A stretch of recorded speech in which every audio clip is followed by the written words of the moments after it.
You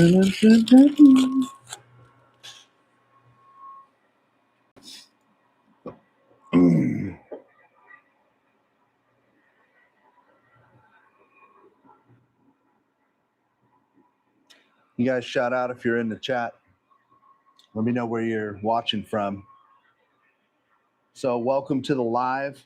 Let's see, it's a couple days before Christmas, and man, I am grinding. We're grinding here at the shop, and I got this batch of what's up, Clements? What's up? What's up? What's up? So I got this batch of machine parts from an existing customer, 75 of these parts, and I've got to put serial numbers, luckily the same serial number on the top of each one of these parts. And I figured since this is pretty basic stuff, I'd just go live, hang out with you guys, hang out with me. I'm using the F2 Ultra today just to show that it can be used for production work like this. What's up? So we got some people from Kansas, UK, Montreal, San Diego in the house, from Germany, Belfast. Oh yeah. Holy, I got to remember to go live at this time. All these people are live, dude. That's awesome. Yeah, so I got these little parts. They're actually aftermarket parts for a Porsche, for old Porsches. And this customer of mine, he brings these into me throughout the year. He machines these, he designed these, and he has me put his brand on the top here. Let me show you one that's finished. Can you guys hear me okay? Yeah?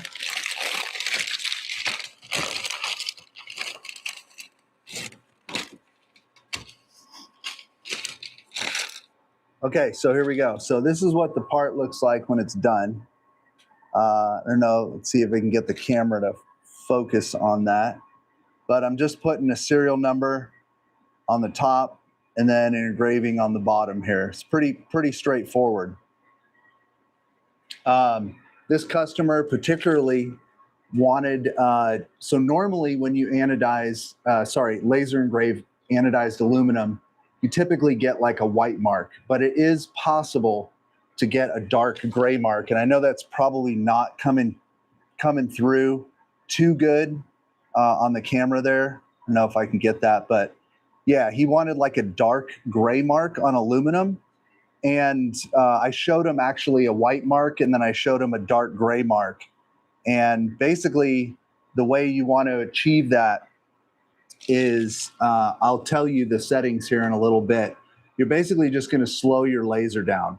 It's pretty high power, pretty sparky setting, but you're gonna slow the speed way down, so it takes a little longer to do, but you're actually creating like a dark oxidized layer, so you can give them that dark mark, because a white mark on this gold anodized part is not really that visible. So he went with the dark mark. So that's what the project looks like.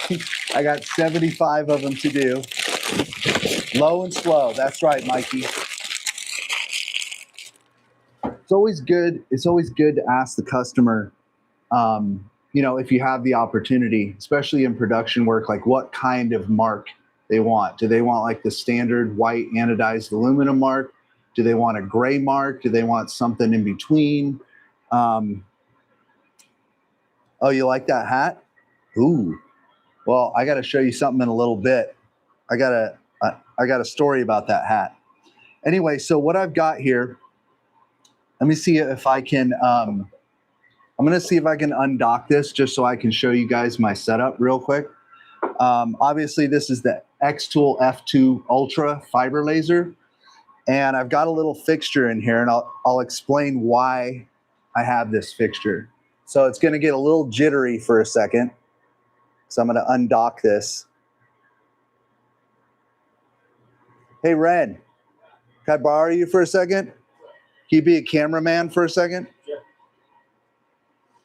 I'm going to try to show everybody my fixture in here. So just make sure this doesn't come unplugged. Don't touch any buttons. You can use the joystick to pan tilt. I'm going to try to show them in here what's going on.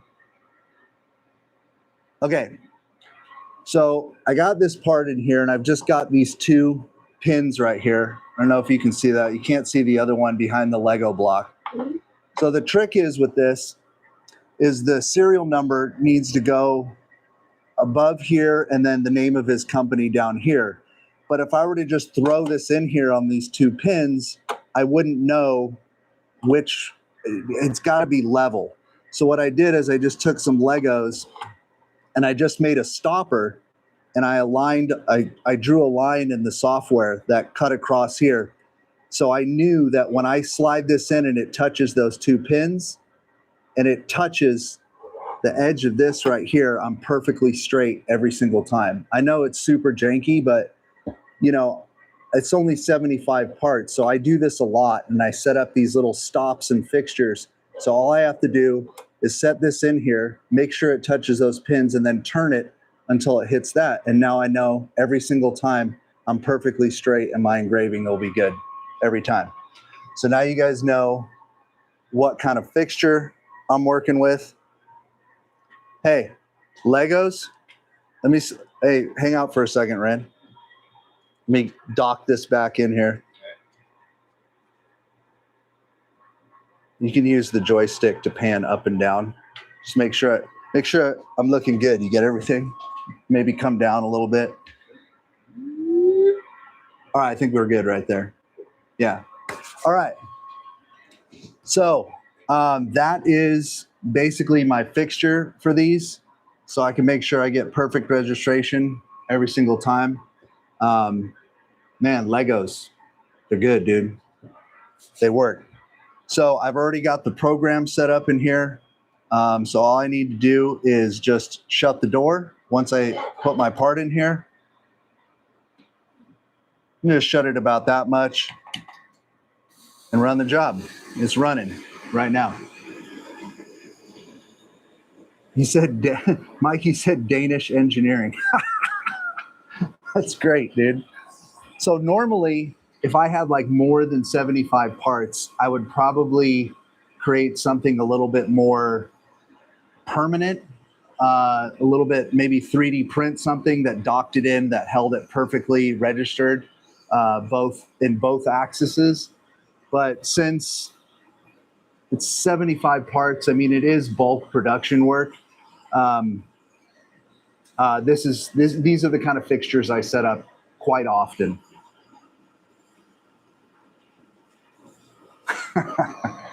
No, man, I have been using, in fact, in some of my other videos, there's other videos where I'm using Legos. I use them all the time.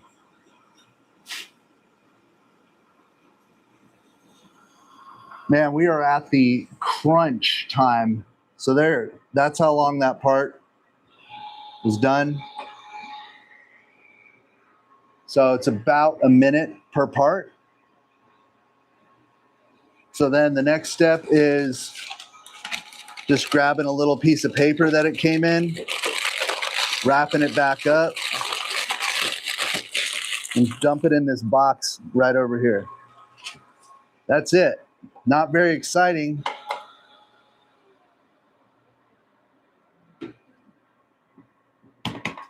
And with the xTool F2 Ultra, I don't know if any of you guys have this out there. I mean, I have regular fiber lasers.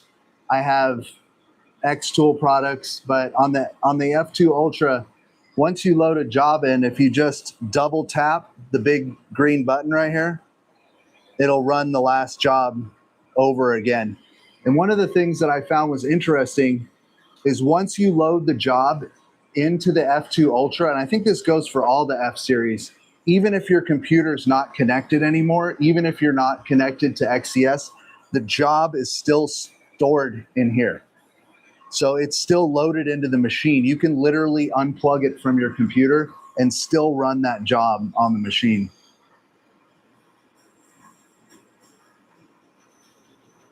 Does the smoke machine cause a problem with the neighbors? Okay, so here we got a question.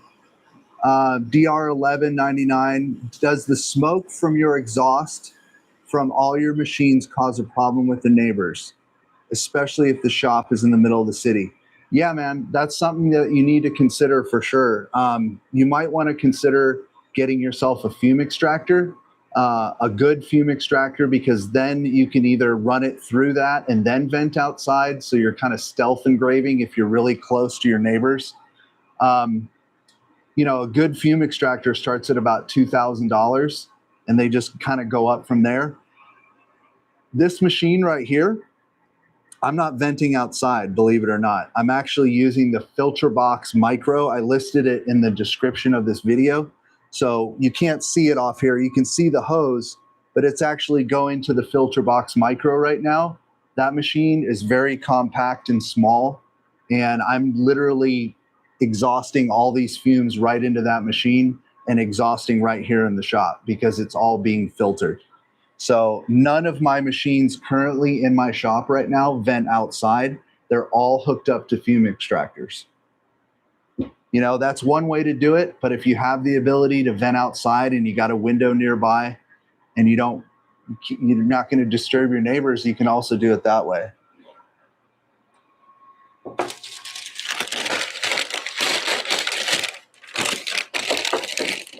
Yeah, you guys feel free to hit me up with any questions. Doesn't have to be about what I'm working on right here. Happy to answer any questions you guys have.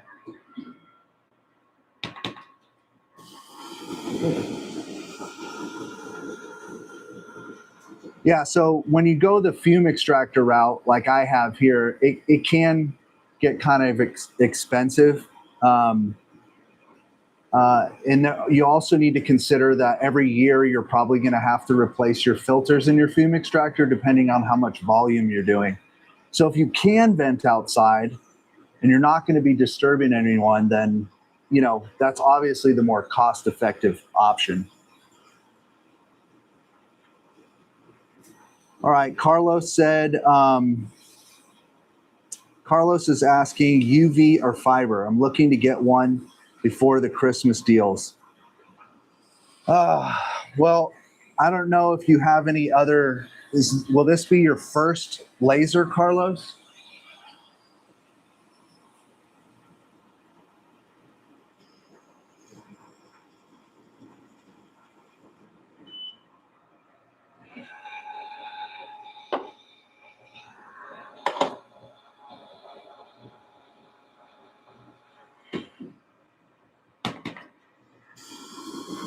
Okay, so you have the puller. So I believe that's a CO2. So if I could give you the best advice, man, if you already have a CO2 laser, Carlos, I would say that you should actually get a fiber, because I feel like and I've said this in my videos, I feel like the UV is a very cool laser to have. It's a really specialty laser, but you're going to be able to make a lot more money with metal parts, and the fiber laser will make you more money for sure, I think, than the UV, unless you were like specifically doing glass all the time. Because remember, the UV, why it can engrave on everything, and that is really cool, it can't engrave really deep unless it's a very soft material like wood or leather. But a fiber laser, there's a lot more things that people ask for that are metal in my line of work than they do with glass or other things that are UV specializes in.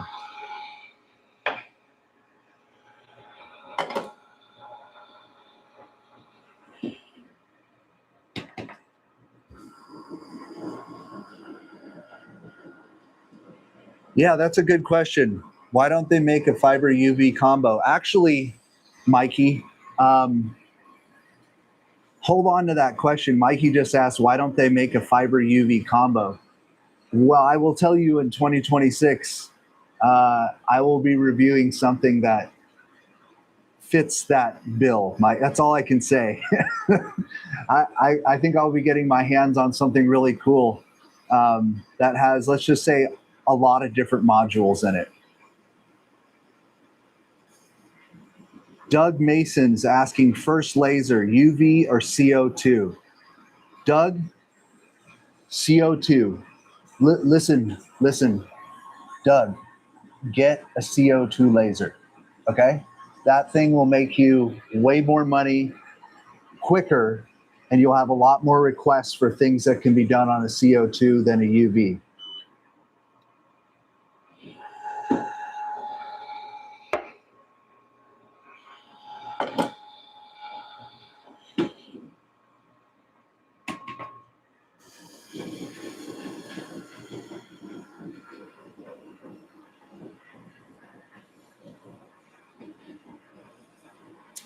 So, okay, Adam has a question.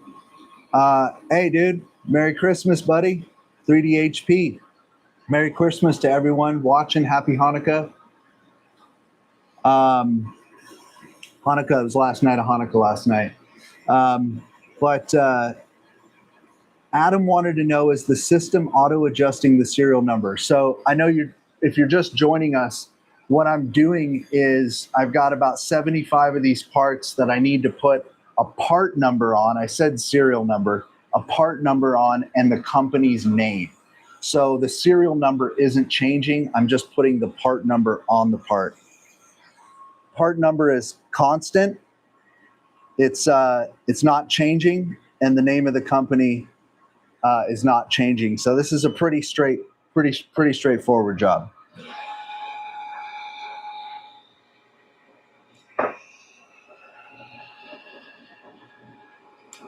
Thanks, PLSVM. I appreciate that. I'll wrap up a couple of these before I get a whole pile done here. But this is, what I'm doing right here. Oh, conveyor belt for this job, Mikey? Oh, man, no way. Never. I would never use a conveyor bar. Now, if I had hundreds of parts, would I set up a bigger jig that hold more parts at once? Yes. Yes, I would definitely 3D print a fixture that held like maybe 8 parts at once. I would never use the conveyor for this. The precision on the conveyor belt is just not there for this kind of work. My customer would never accept misaligned parts. And the conveyor belt is cool for certain things, but not for this kind of precision work.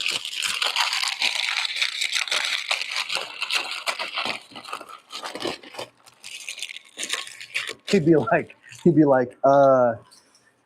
Michael, can we talk about some of these parts? Like, nope. So honestly, I mean, talking about precision, so I can't really share my screen here, but the way I initially did the lineup of these parts was before I put the Lego fixture in, is I set the part in there, okay? I focused to the surface, but then in Illustrator, what I did was I drew myself, if you can imagine, I drew myself a circle that represented the top of this part.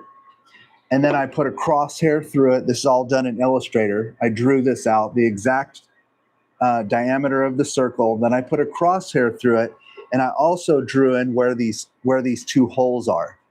So what I did was when I brought in the file to engrave, I brought in the trace outline that I built, and then I brought in the numbers and stuff. And I projected that shape, that circle, and those 2 crosshairs using the frame feature in the XCS software, and I projected that on the top of the part, and then used the arrows to shift it around until it was perfectly aligned, including the holes and the lines, right? And then once that I had that there, that's where I decided to put my 2 pins. Now, I chose to put the 2 pins in the middle of the bed as well, because you don't want to be messing around with lens distortion from the cameras. So when at all possible, try to put your part right as close to the middle of the bed as you can when you're using a camera system. And that goes for any camera system. whether it's the F2 Ultra, whether it's an Eon Mira 7 or any CO2 laser with a camera, you're always going to get better accuracy, way better accuracy if you can put the parts underneath the camera in the center of the bed. That's just a little tip.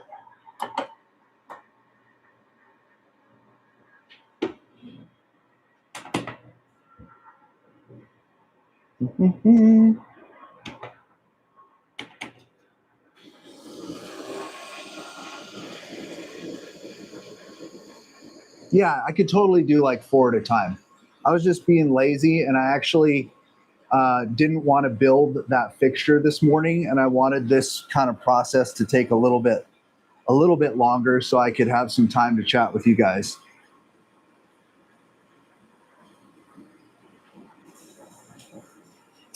Kimbo says, I have an F2 Ultra. I'm having a hard time preparing the image to make it look as best as possible to engrave a portrait on a 5x7 bench or beech wood.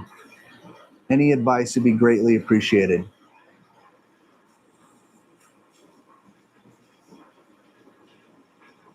Okay, Kimbo. So one of the things that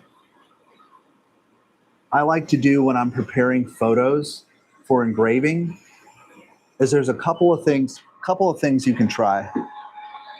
So if you haven't heard, there is a free online program called Image R, like image dash and the letter R.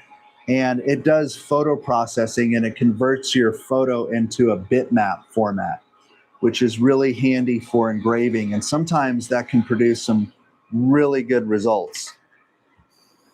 The other thing that you might want to try is lately, I've been really getting some great results using ChatGPT to process photos for engraving in a way that's good for engraving. So try either one of those steps.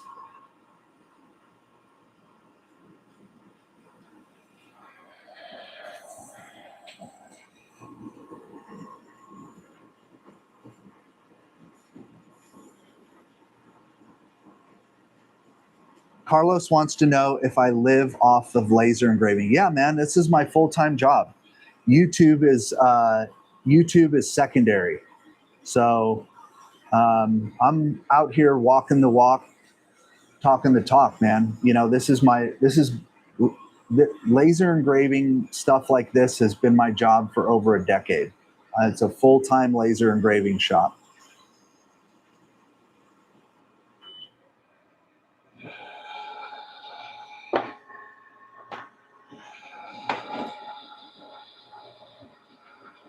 I was going to talk about that a little bit.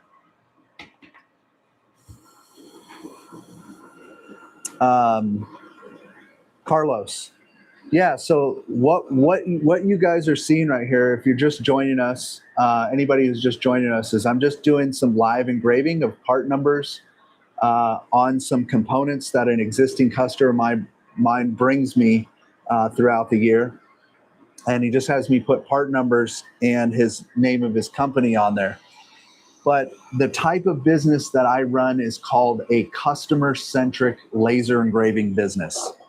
So what that means is that I don't carry a lot of inventory. I don't sell a lot of things online. I have a few items on my website, but I'm not like selling on Etsy. I'm not selling on Amazon. I'm not in the e-commerce space. I am a job shop with a lot of different lasers and a lot of experience. And what we do here is we engrave other people's things. So most of the things that you'll see me do, like this today, are parts that people bring me. And it could be business to business stuff. It could be one-off stuff like pocket knives. Like right now during Christmas, it's starting to slow down now, but it's been like crazy, right? So during the holidays, we do really good money, and we're doing everything, tons of Christmas gifts. But then we're also doing business to business stuff like this. We're basically just a job shop offering our set of skills and our capabilities to people who need it.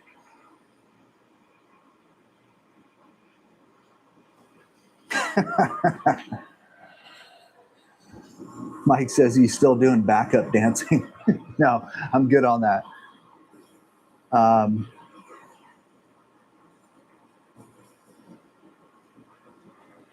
Isaac says, thank you very much for your videos. I'm about to do my first engraving on my laser machine. Just got a multi-purpose rotary device. Very cool, man. Rotaries are come in handy. Dude with the laser says, is there a way to do a pass-through like Lightburn does, but in XCS? Not so sure about that. I don't really have a good answer for that.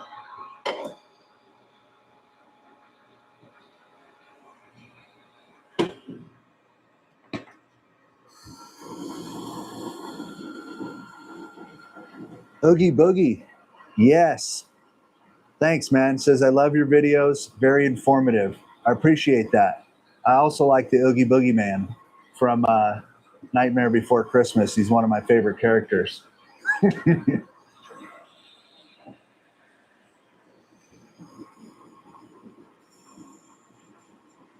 Sam Spade wants to know how many lasers and what type. Well, I've got a couple of UV lasers here. Those just didn't come in until this year, actually. But up until then, I have a couple of different fiber lasers, and I have two CO2 lasers that are both made by Epilogue. One of them is called the M2 Fusion. It's a 120 watt CO2 laser with an RF tube, and the other one is a 60 watt Epilogue laser called the Edge, and it is also an RF tube. If you haven't watched my little tour of Epilogue laser in Colorado, you can watch that on my channel and learn more about those machines. Still looking good.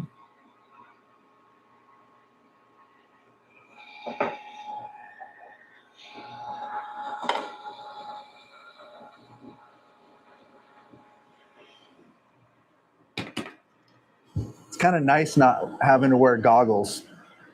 You know, one of the things I like about these systems with the open and closed door is when you do close them, they're no longer a class 4 laser. And this is really convenient, you know, just kind of closing the door like that to protect my eyes. But one of the other things that I really don't like compared to like my open class 4 fiber lasers is like, for those of you that have a regular split like class 4 fiber laser, I know you'll know what I'm saying. When you can actually, like if you're trying to register something on the top of this part, being able to like stand above it and look down at it when you're like registering your lines and really get a view at where the mark's gonna land, really makes a difference. But with these lasers, you kind of sacrifice that with the door. You're not able to like look above and down at the part when you're getting it lined up, which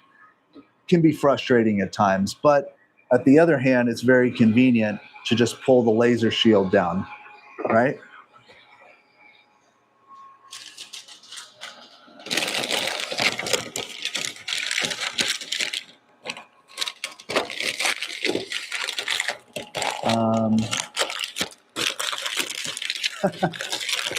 Michael Wong says the parts look like solenoid.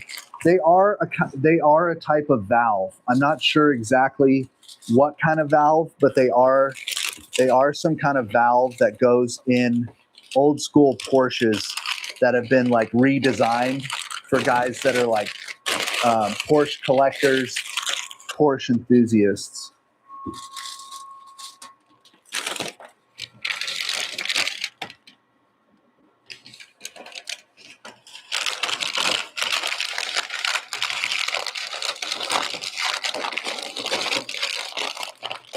DR1199 says, if I had to start all over again, which laser would you buy?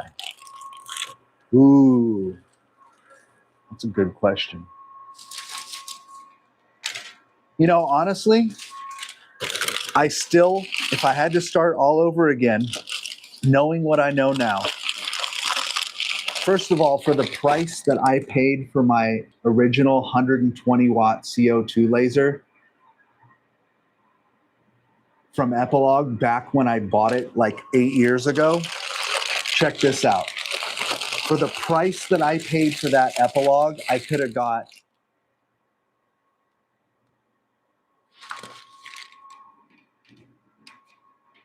I could have got 10 of these.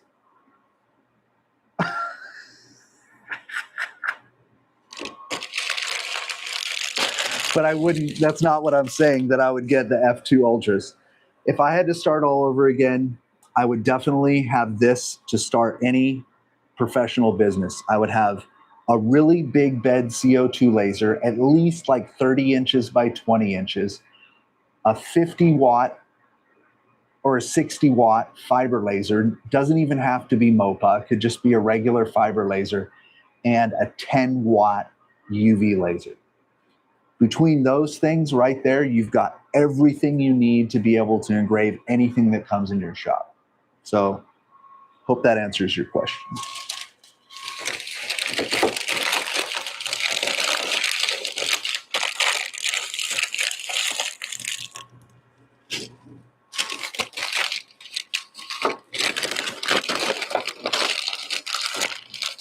Sam Spade, you know what? He says, is there a place for a diode in my, if I had to do it all over again? There really isn't, man. There's no place for a diode laser. If I had to do it all over again and I wanted to start a laser engraving business, I mean, I'm just answering you the way that I'm just being honest. There's really no need for a diode. If you have a CO2 laser, you don't need a diode.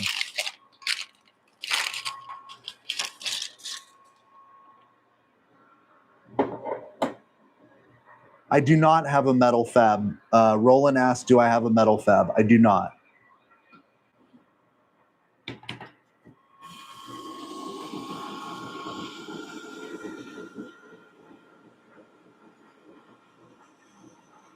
See if there's any other questions in here.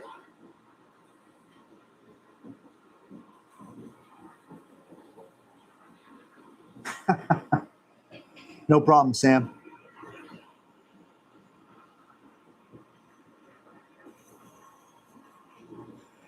Oogie Boogie says he has a 10 watt diode. He was looking at the xTool P2S. That's a solid unit for getting started with. Doesn't take up too much space in the shop. It's a CO2 laser like I was talking about. And then the F1 Ultra Combo is a very respectable 20 watt fiber laser for getting started. I actually recommend that combo, Oogie Boogie, to a few people if they've got like, you know, a specific starting budget and they just want to get started with like being able to start a laser engraving business. Having a CO2 and even a 20 watt fiber is totally respectable and doable. What I was saying earlier was if I had to start over again and I guess had like a larger budget, you know, those are the machines that I would get. But I understand that, you know, we all got to start somewhere.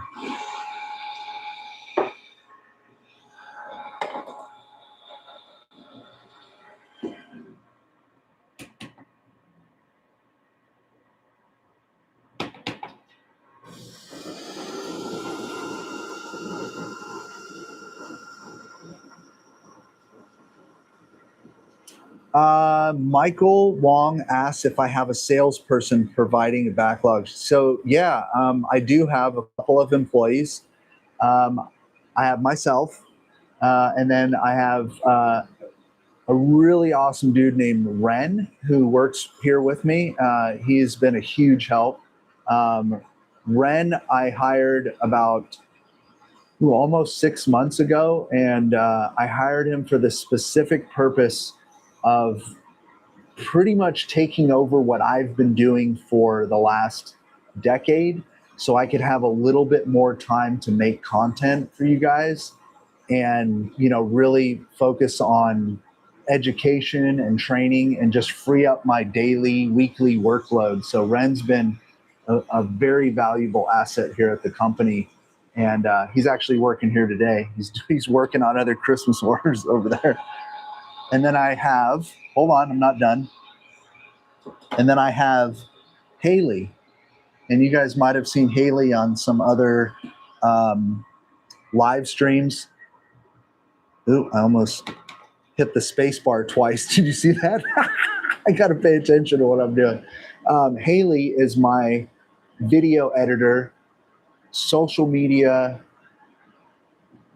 manager. She works here at the shop, and she does all the editing of the videos that we shoot here and makes all the shorts, does all the emails that go out. So that's the team. There's just 3 of us.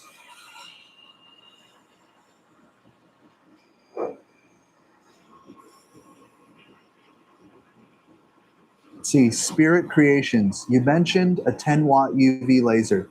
Is it worth getting the F2 Ultra U? Sorry. Okay.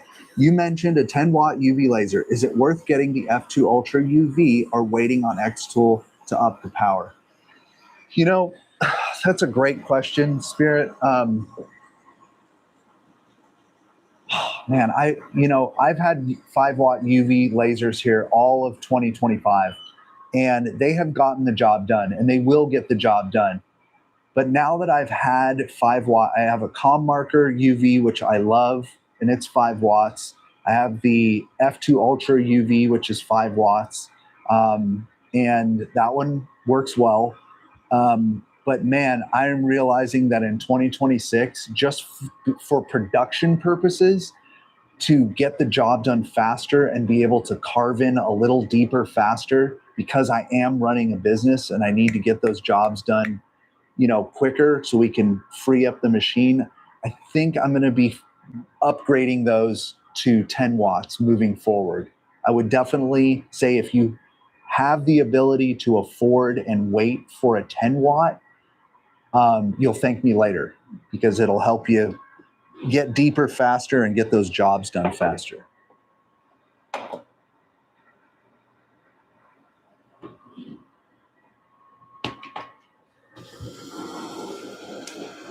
But there are the 5-watt, but the 5-watt UVs, whether it's from Com Marker or xTool, I mean, they're pretty darn affordable compared to what they were, in 2024 and 2023. They've really come down in price. So you can definitely do all the cool stuff with the 5-watt. But if I had a preference, I wish if I could convert all my UVs to 10 watts right now, I'd do it in a second.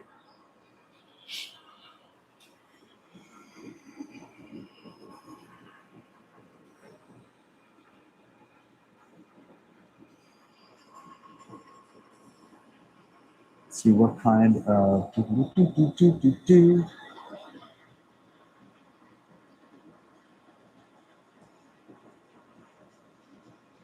So here's something that we had to do. This is interesting. So I told you, I'm basically a customer-centric laser engraving shop, and during the holidays, it usually gets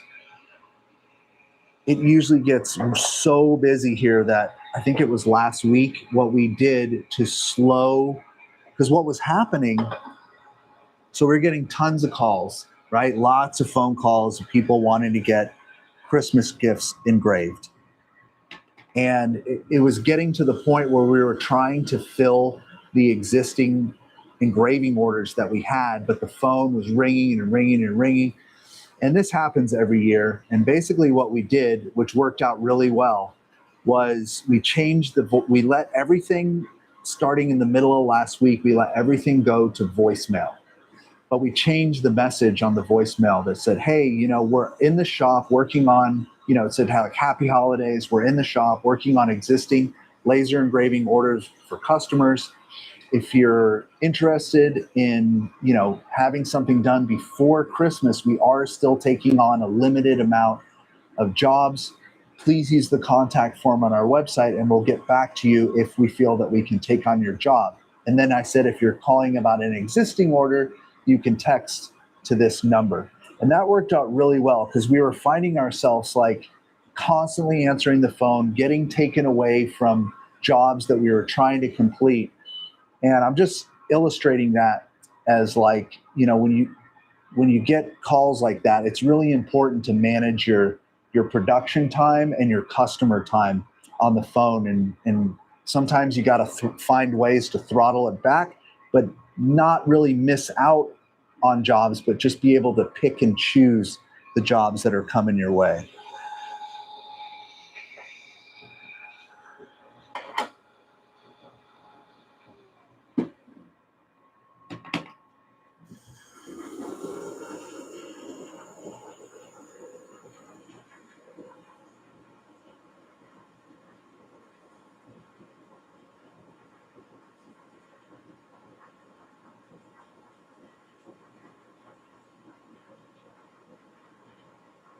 Sorry, I'm just reading some comments here. So thank you, Michael Wong. Yeah, so Michael said, your organization seems very polished and your workflow is very professional. I'm working on my retirement job, getting tools. Love your review of the Fume printer. Thank you very much. So if you notice, I want you guys to notice, I mean, I set this up in a specific way to do this live stream. But what I wanted to point out to you is, if you notice the way I'm working here, it is very optimized. So look, I have all my blank parts here, okay? I have my finished parts right here. I have and then also what you can't see off camera is I have the paper right here within arm's reach. I have the blank parts. I have the finished parts. I have the machine. And then over here, I have the box where I'm putting it. And that's really important when you're doing production work, okay? Is whenever you can, try to set everything up to where everything's within arm's reach, because that's going to save you a lot of time from, bending down or picking stuff up off the floor. And I'm not perfect at this all the time, but when you can, try to set everything up just like this, to where you're just you're chilling, right? You're not standing up. If you can sit down and do it, even better.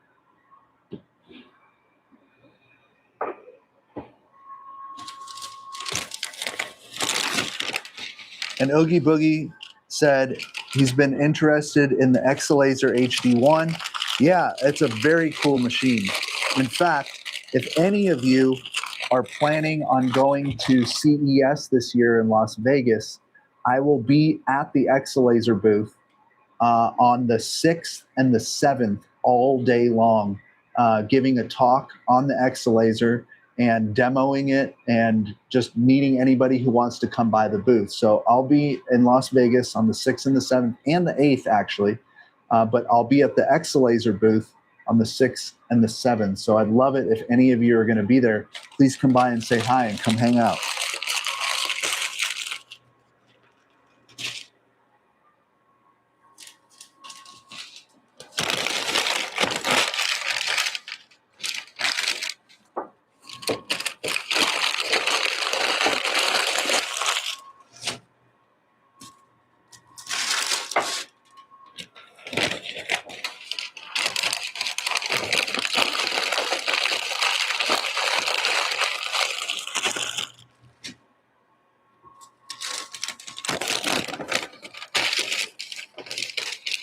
Let's see. David Jenkins says, thinking of the F2 Ultra, should I just get the fiber or go dual? I have the F2. I think he means the F1 or the F2. You're right there, or the D1 Pro. Man, if you have the F2, David, and you already have the D1 Pro, I would say just go with the fiber, just to save a little bit of money. Because you have all those other capabilities already.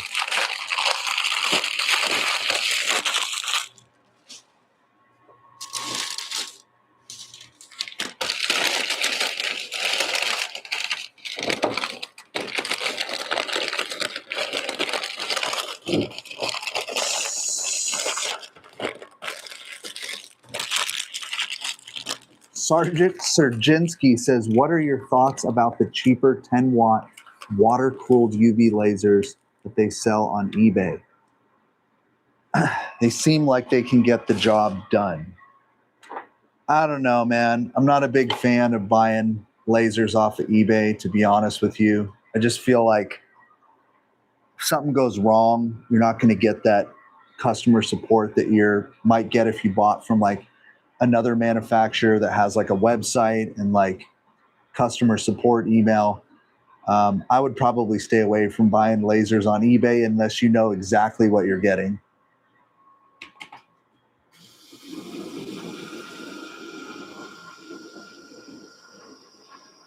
Clement's Creativity, nice one, man. You got the new P3. That's awesome. I heard. I've been hearing a lot of good things about the P3. It's probably the most affordable CO2 laser at that size, with all those features that I've seen.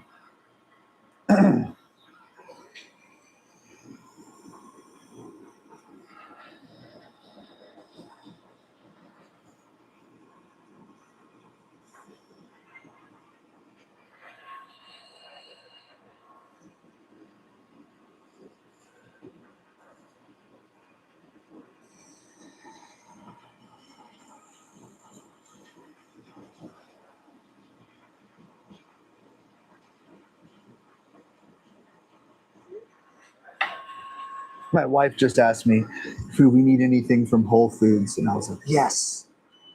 Need half and half for my coffee. We're out.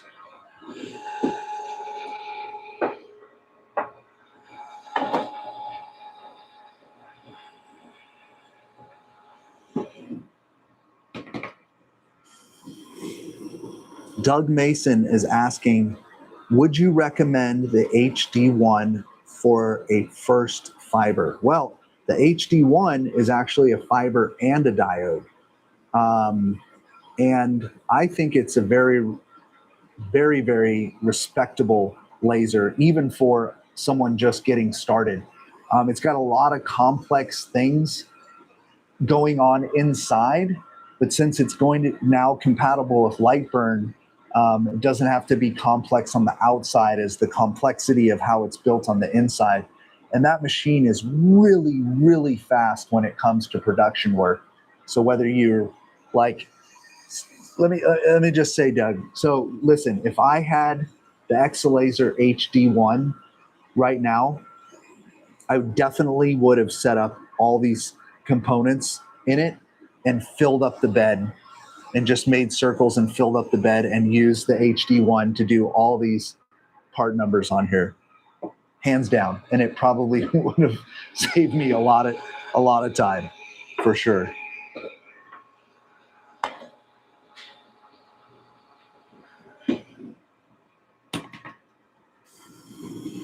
It's a really cool unit. You'll have to watch my. I'm going to do a live stream from CES as well, and we'll probably be doing some demos there. But one of the things that the Exalaser HD1 that I'm most interested in having it in my shop for is this, what we're doing right here, because it's a 20-watt fiber, and I could just set up a whole 12-inch by 24-inch bed with a fixture of all these parts and have it nail all these parts. So I will be showing off a lot of work like that when I get one here in the shop, which I'm supposed to have in 2026. I'll have the HD1 here. So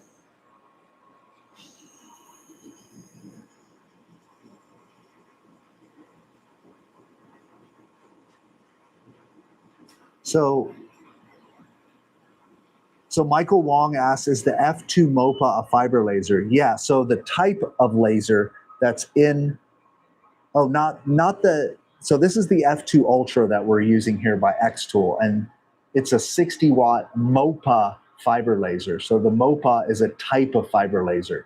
So there's like regular pulsed fiber lasers, and then there's Mopa fiber lasers, and this is a Mopa fiber laser.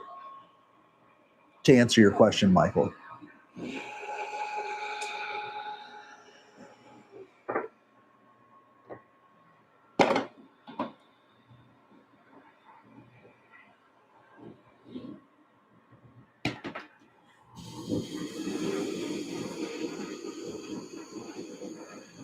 What's up, Christy from Charleston, South Carolina? You're not too far from me. I'm down here in Georgia.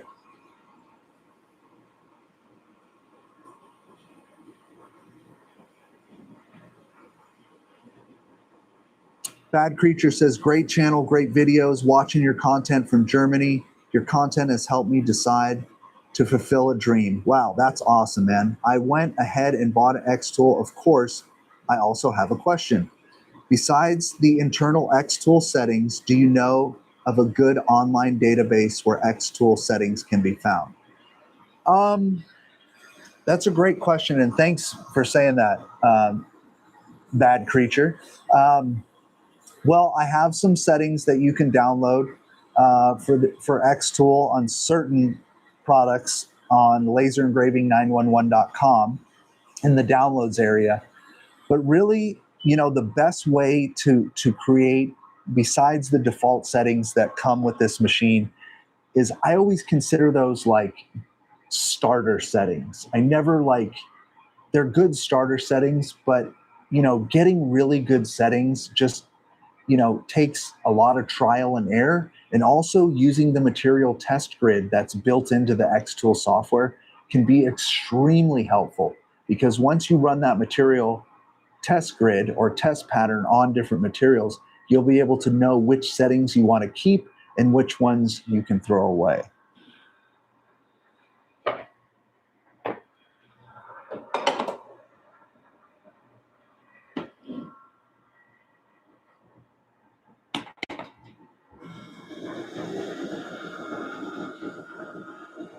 Christy says, I got family in Macon, Georgia. Yeah, that's south from where I'm at, about an hour south.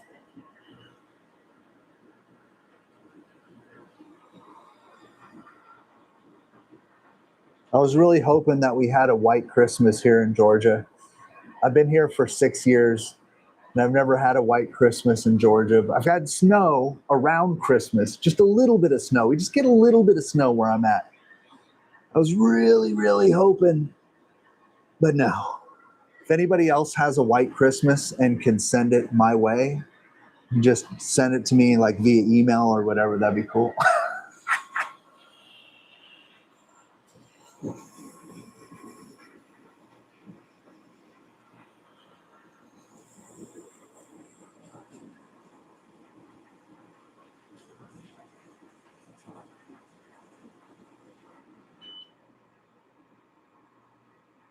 Carlos asked, does autofocusing make a big difference? I think it really depends on the autofocus feature built into these machines. Honestly, it really depends on the application. Like I would never use the autofocus on parts like this. Not the automatic focus. I'm still going to be setting it in there manually and aligning the two dots, but I'm still a big fan of creating a focal stick for every single laser that I have, like a manual stick that I put up and hold up against the lens. Sometimes it's nice having a stick to focus, and sometimes, you can get away with the autofocus on super flat objects.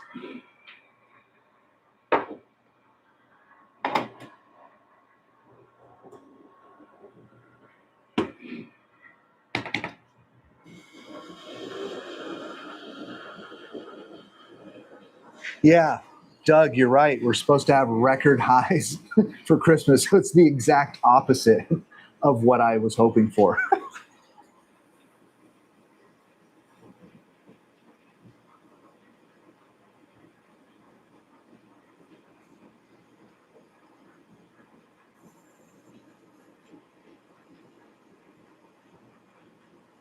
Yeah, Christy says she has a CO2 watt, and she doesn't like using the autofocus. Just do it myself. Yeah, my first go-to with every single laser that's in the shop is always to manually focus, and it doesn't matter, what machine it is, whether it's a UV laser, a fiber laser, a CO2 laser. I always manually focus, and very, very, very rarely do I use the autofocus feature. I started not using autofocus in my career and just, I feel more confident manually focusing.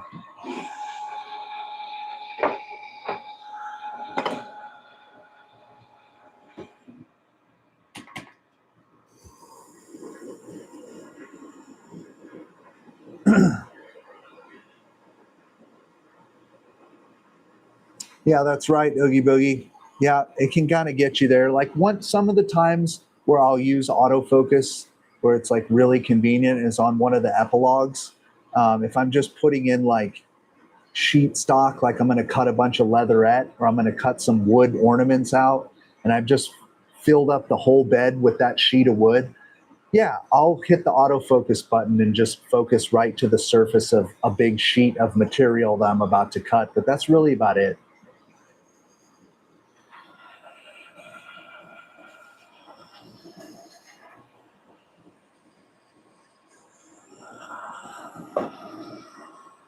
Oh man, I got to start wrapping up some of these parts.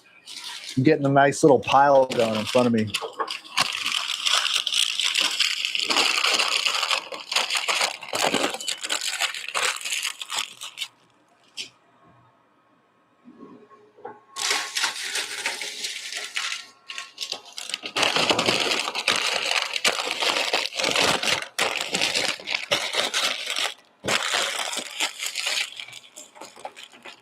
Jonah Cruz says, hi, I'm in Spain. I'm looking forward to your CES coverage on the X Laser as I'm a Kickstarter backer. Very cool, man.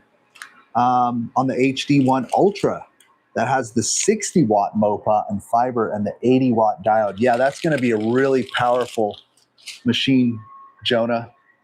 I'm excited for you to have that.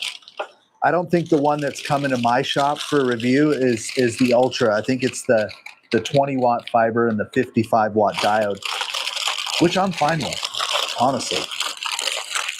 But that's exciting. Yeah, I'll be there. I'm excited just as you are to go see how far they've come, because I know now that they've got it working with Lightburn, which is a huge step, that a big benchmark that they wanted to get to, is having the X-Laser HD1 working with Lightburn. So I'm excited to see that firsthand. I'm excited to just see the machine again since I went to China to go check it out, because it's come a long way.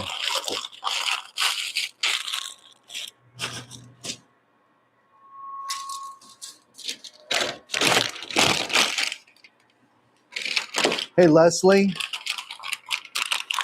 from England, what's up?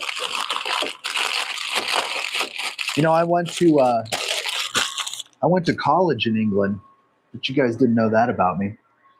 I went to college in Worthing, England for a year to study music technology as a young man. And I loved my time there in England. Living there was great. Oh, what am I doing? Don't do that. Don't do that. See, I got into autopilot. I'm starting to wrap up parts that aren't even engraved yet. Got to pay attention. Here.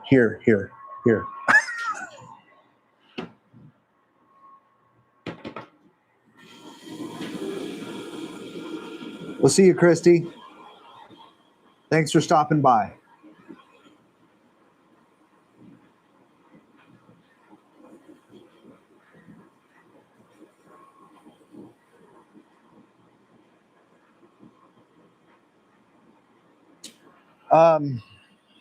DR1199, he said, if I'm a solo worker, how do you manage holidays, vacations when you're getting jobs continuously? I can't outright reject them. No, I'm not. Earlier, I was talking about I have two people here that work with me. So I'm not a solo worker. I have two employees that can cover the shop and hold down the fort for me if I need to go on vacation and holidays and stuff like that.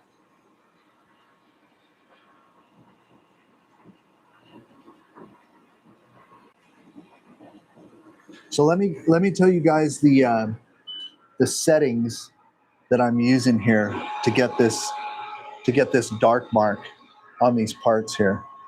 Let's see.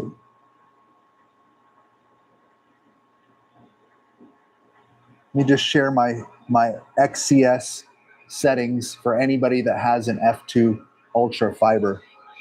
Let me just open this up real quick. So I'm just gonna call them out. Okay, so I've got my power set at 90. I'm running a speed at 200. I'm running 2 passes. My lines per centimeter are 300. I have bidirectional engraving mode turned on. My pulse width is set at 200. My frequency is at 25. And I am using the crosshatch setting, and I have that at fixed at a 45-degree angle, and I have crosshatch turned on. So if anybody wants to watch this and rewind, that is the settings that I am using to run each one of these parts using the XCS software.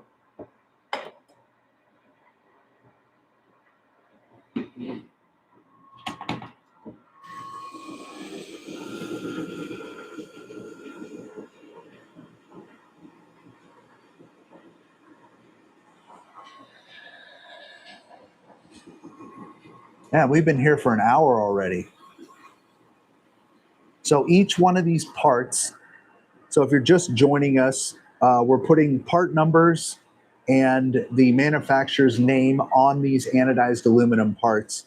Each one of these parts is taking approximately 1 minute to engrave, and I have 75 of them to do, but I'm also chit-chatting with you guys in between it. So I think by now, normally this job with packing and unpacking, because remember, what you didn't see off camera was that I had to unpack all of these and stage them right here. So there was some time spent in that, probably about 10 minutes. And then each part takes about a minute, and then a couple of seconds to pack it back up. So technically, this job should take about an hour and a half, but it's probably going to take longer because I'm talking and getting distracted. See you, Michael Wong. Have a great day too, man. Thanks for coming by.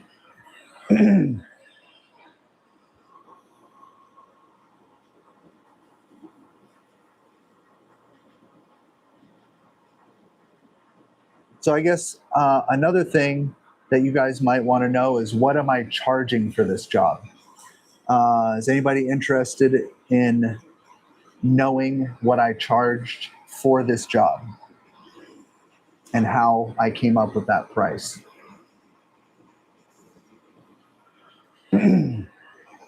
Always.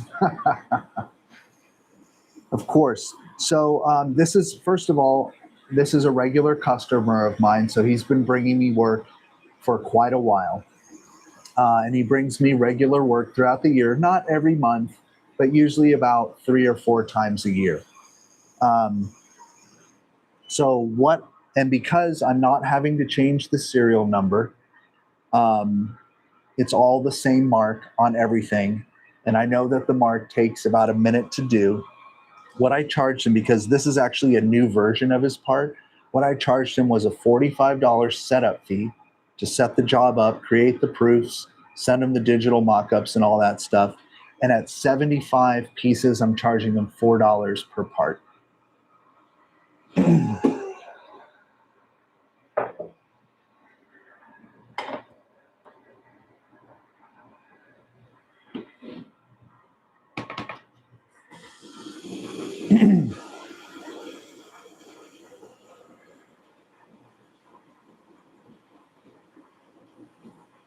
Yeah, it's a reasonable price, and it's a pretty basic part to engrave. In all honesty, it's just the same thing on every one, and he's a good client, and I want to keep him coming back. I don't want to gouge, him, and I want everybody to feel like they're getting a deal on all sides. You know what I mean? including myself.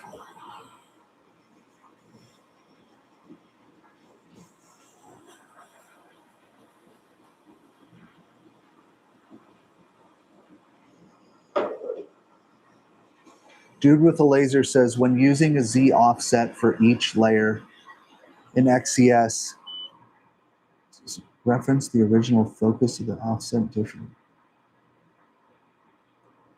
Not sure, dude with a laser, about your question, what you're asking.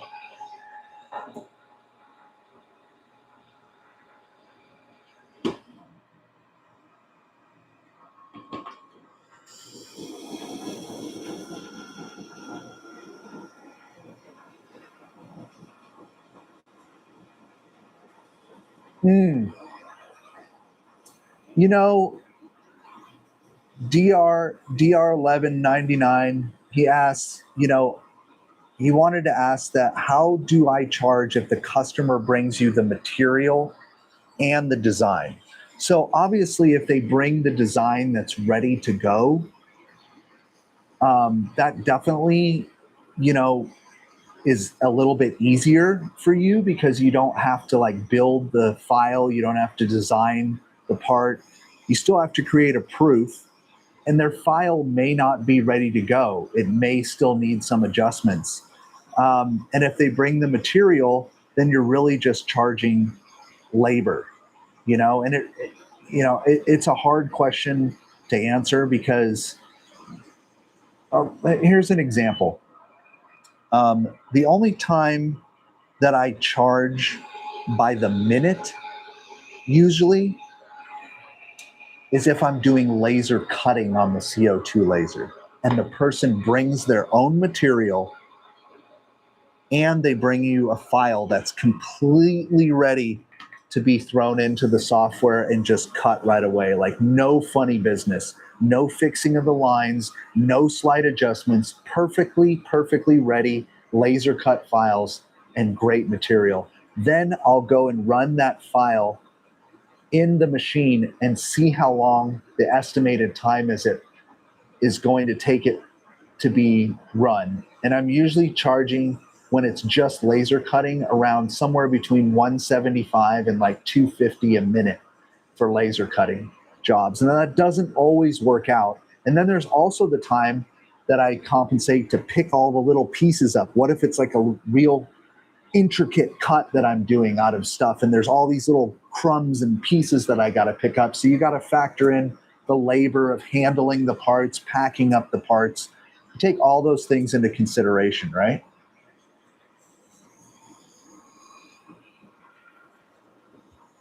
But I very rarely charge by time.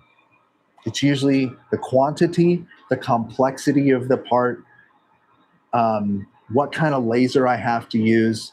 And of course, I know from being in this business for a while how long certain parts take to engrave and how long one of us is going to be sitting here at the machine, right?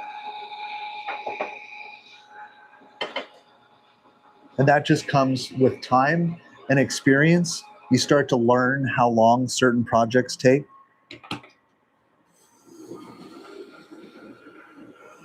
But it never hurts, to load in the file ahead of time and see what the software estimated time is.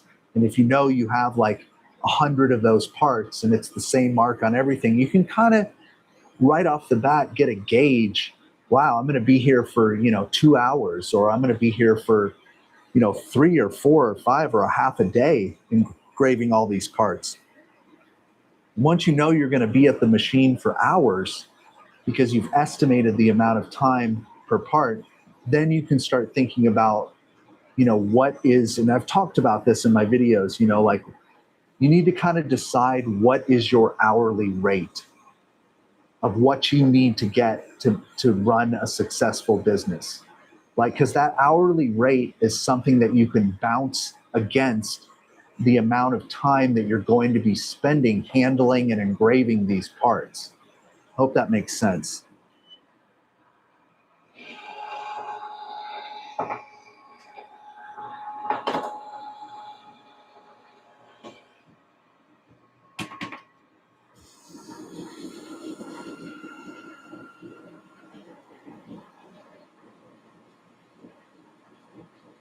Leslie says she's new to lasers and she bought I think she meant 40 watt xTool S1. She put 50 watt.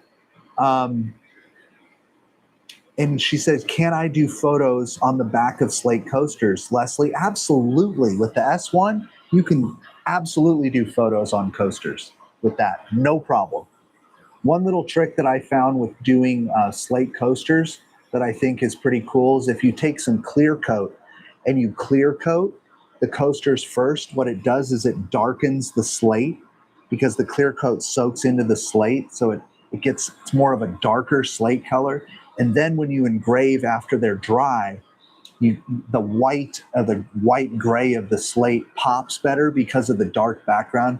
You get really vibrant engravings on that. I like to put a clear coat for sure.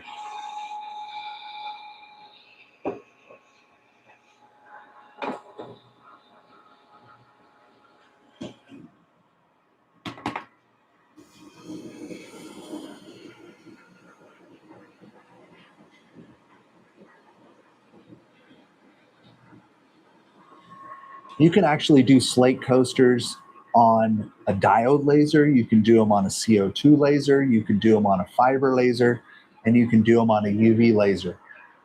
Speaking of UV lasers, I have been blown away by the level of detail and quality that the xTool F2U UV laser does with photos on wood. I did that one photo in my video of, I forget, I did a couple of them, but the level of detail because of the UV laser spot size is like, it literally looked like I like printed it with ink on the wood. It was like so crazy. So that's another good thing that is cool about UV lasers is how well they do photos. Just wanted to say that. I'm still like in shock and how well it did that photo.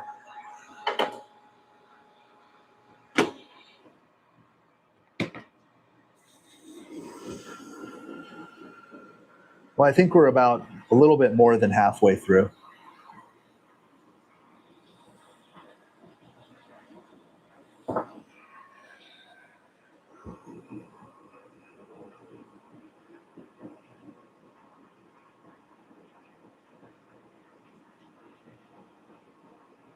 So what's everybody's plan for the holidays?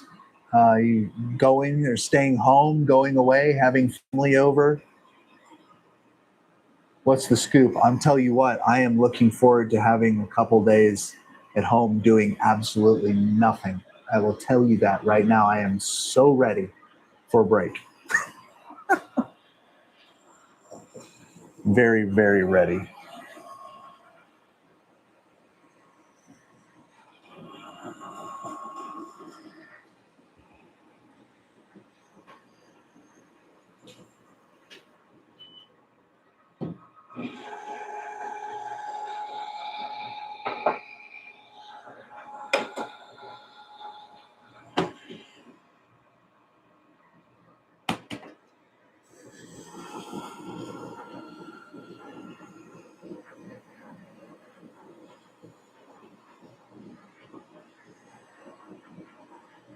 So, if any of you are just joining us, we're doing a live stream here, and I am engraving all these anodized aluminum parts that a customer brought me with some part numbers and the company name.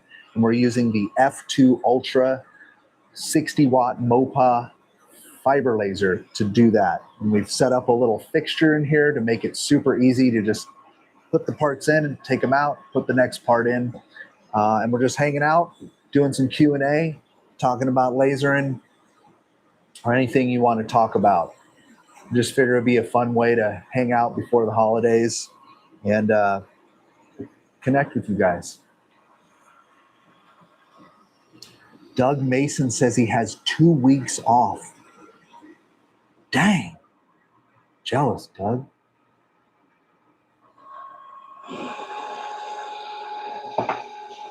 All right, let's see. I think it's time to wrap some of these up.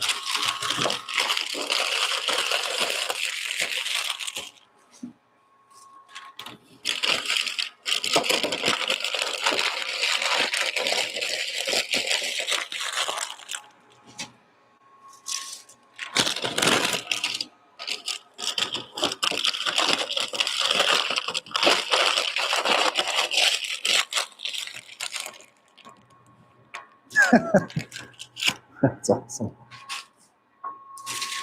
Doug says he's probably going to get out and get a 10. Yeah, that kind of weather.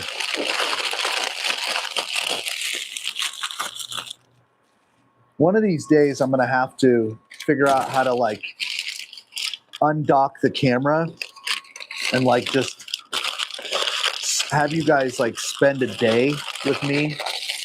I mean, the holidays would be great because you really get an idea of all the different items that we engrave during the holidays. I mean, we have done so many things, from wallets to watches to swords to boxes to wine glasses.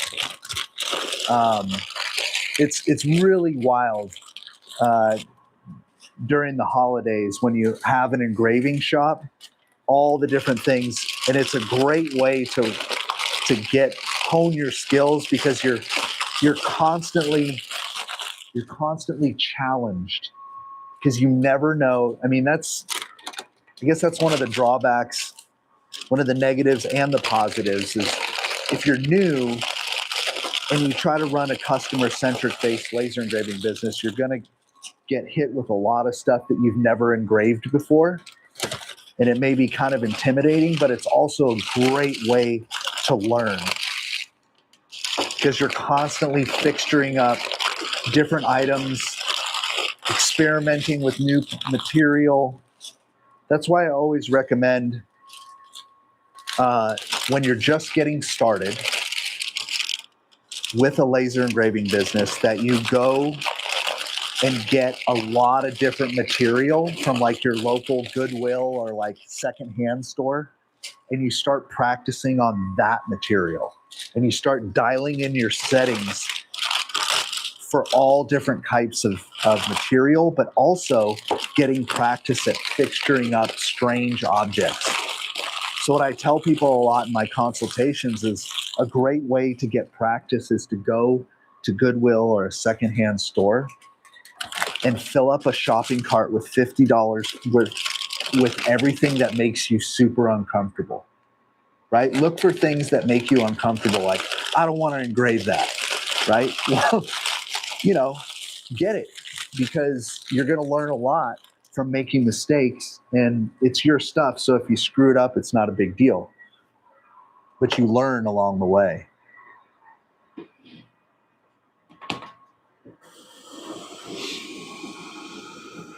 Practice, practice, practice.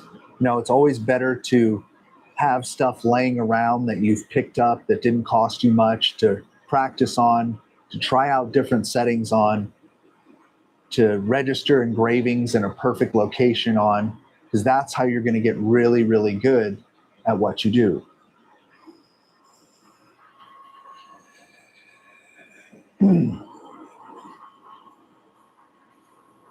Well, so far the F2 Ultra has been holding up really, really well. This is my first time running I've run a lot of different jobs on this, but this is my first time like running a production level job on it. So far, thumbs up. It's just chewing through this stuff.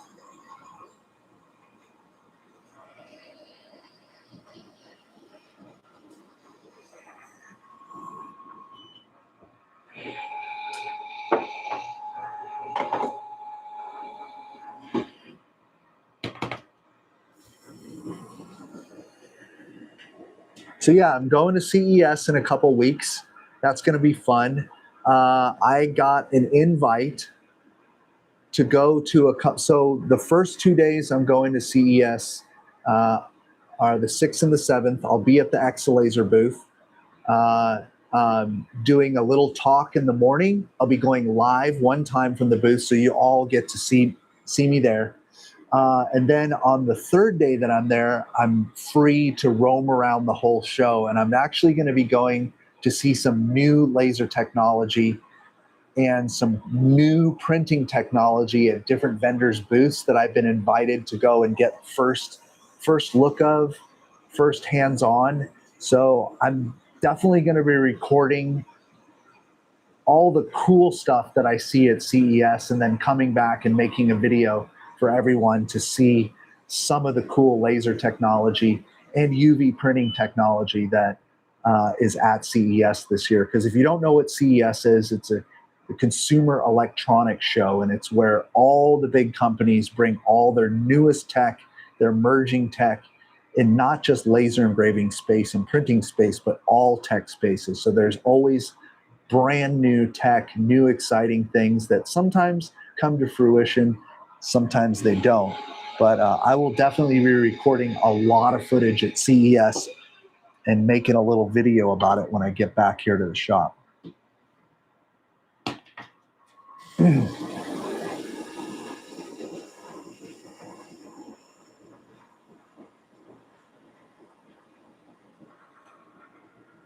Fussy Kitten says, hi, I have an atom stack 20 watt diode.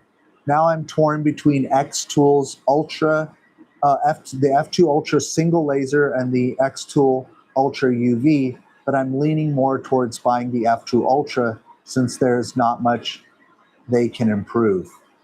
You know, and the X2, and then she says, the X2 Ultra UV, it's xTool's first UV laser, so maybe better to wait for a second gen UV laser. You know, that's a great question. You know, the xTool could come out later this year with the xTool F2 UV 10 watt.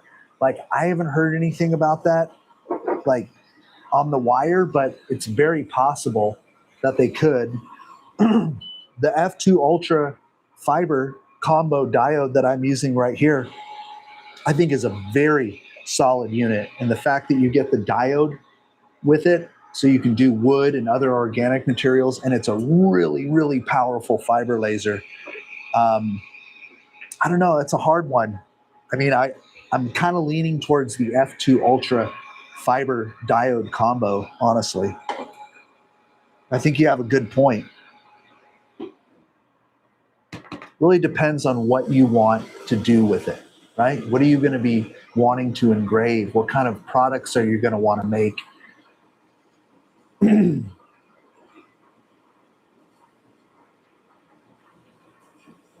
then KM Green says, how do you convert a photo to an xTool F2 on the xTool F2? Well, I can tell you one thing.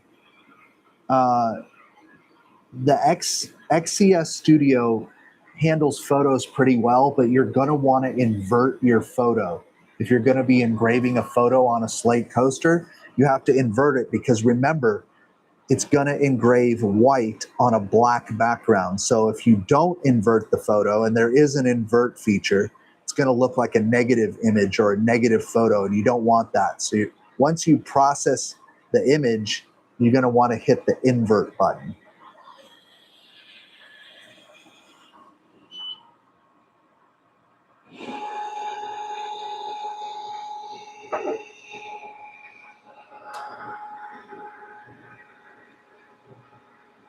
Here's another question about an AP laser we got here.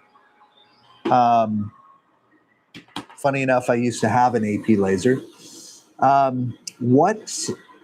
this is a CO2 laser. What size laser head is best for marble granite on the AP laser machine?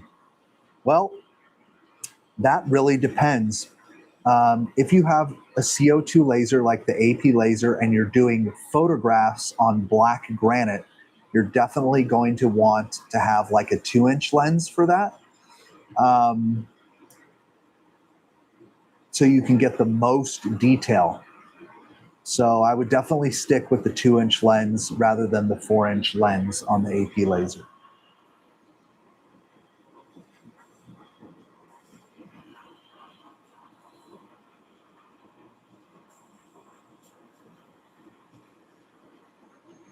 The only reason you would want a 4-inch lens if you're doing marble and granite, I mean, yeah, I don't see any reason to have a 4-inch lens with the AP laser.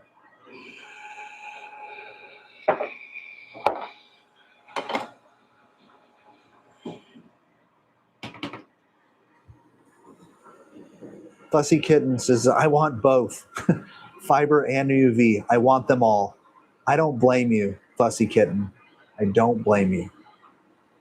Like I said, I know you're just joining, but I said earlier in the stream that if I had to do it all over again, my perfect setup for anyone, for any serious laser engraving business would be a large bed CO2 laser, a dedicated fiber laser, and a 10 watt UV laser. Oh, and for the fiber, at least a 50 watt. So I would say like an 80 watt CO2 laser, 50 watt plus fiber laser, and a 10 watt UV laser. Once you have those all dedicated, you're good. Like, you're good. And of course, you're going to want a rotary unit so you can do cuts.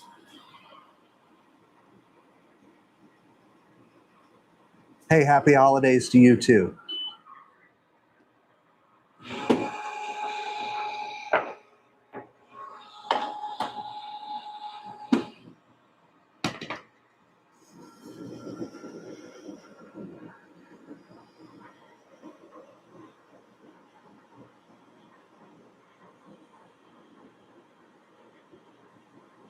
Someone's asking, is a 5 watt UV functional? Absolutely.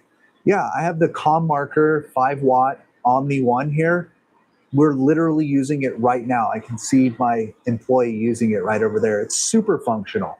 5 watts is great for a UV laser, but when you have 10 watts, you can get the job done faster, and time is money. I say that all the time. So if I can get the job faster with 10 watts, cut deeper, engrave faster, get the job in and out done, that's where it's at for me. But 5 watts on any UV laser is definitely, yeah, you can do a lot with 5 watts. And also with the 10 watt UV, when you have a 10 watt UV, the focus is a little bit more forgiving because you can throw the beam a little further, even if you're out of focus, because you have more power. And that's another bonus of having a 10 watt UV versus a 5 watt. Is on the 5 watt, the focus is pretty finicky and doesn't give you much wiggle room.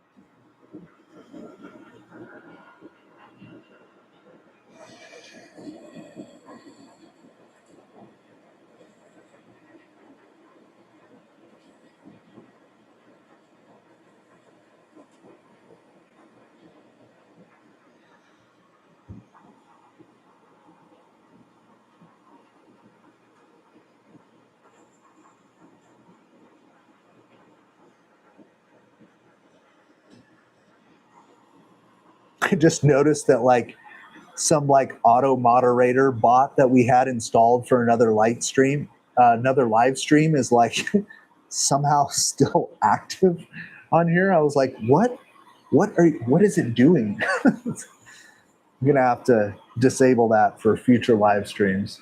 So disregard the Nightbot message. Never mind the man behind the curtain. Speaking of that, I just went with my kids earlier this week and went and saw The Wizard of Oz at the local theater, the musical. It was fantastic. I haven't seen that in a long, long time.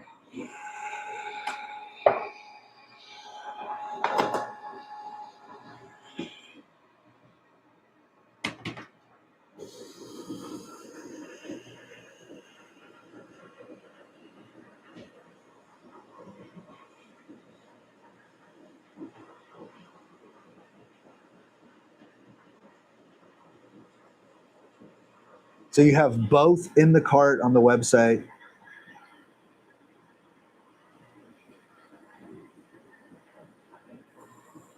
Yeah, and I will tell you, Fussy Kitten, the RA3 rotary, Pro Rotary, the new one, I've been using it. I actually have it right here. This thing is super cool. I don't even have all the other attachments right now, but it is a very, very cool rotary. And there's any way you can get it with one of your packages, the thing I really like about this is that this pops off. So you can just like really quickly, like you've seen me use it in the video, you can like load up your cup outside and do all this stuff outside. And then when you're ready to go, just slap it in. And it's a pretty cool rotary. It's got some things I wish they did a little bit different, but it's pretty cool.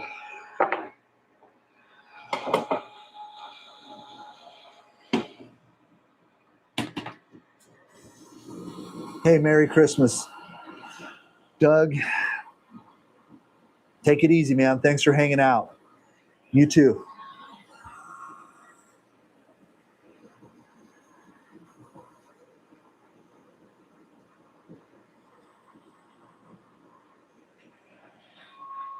I'm going to pack some of these up here.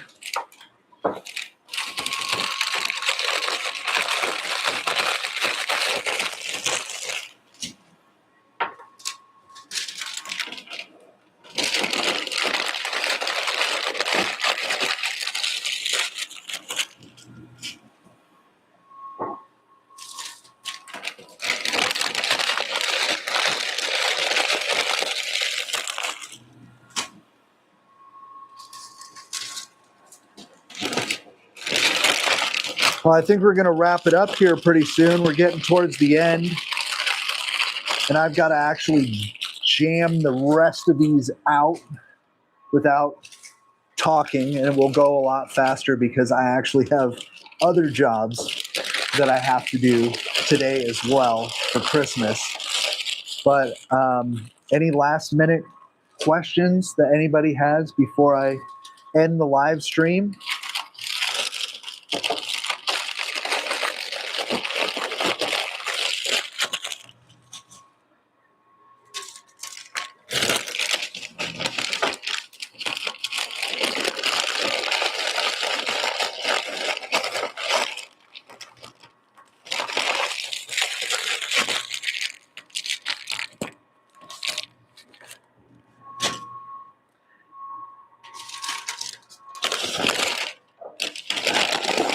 Fussy Kitten says, will I be able to contour my piece if I just get the...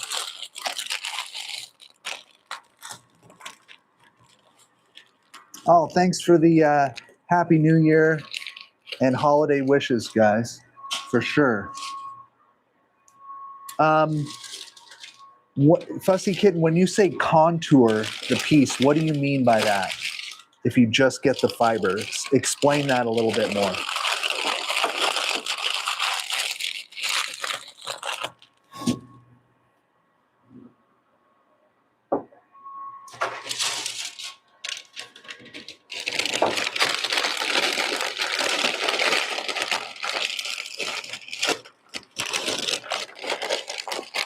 Oh yeah, absolutely. Yeah, you don't have to get the diode and the fiber combo. But I will tell you, it is nice to have that combo because you can switch back and forth. You can cut wood. It's a very powerful diode laser. But yeah, you still get all the functionality, whether you just get the fiber or the diode. So let's see, what do we got?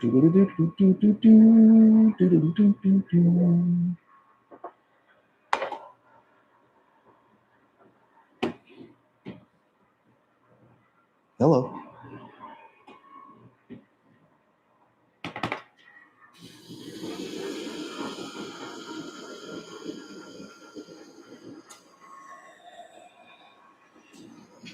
All right, everybody. Well, I have to get back to a bunch of other jobs, but I really appreciate everyone who has been hanging out with me.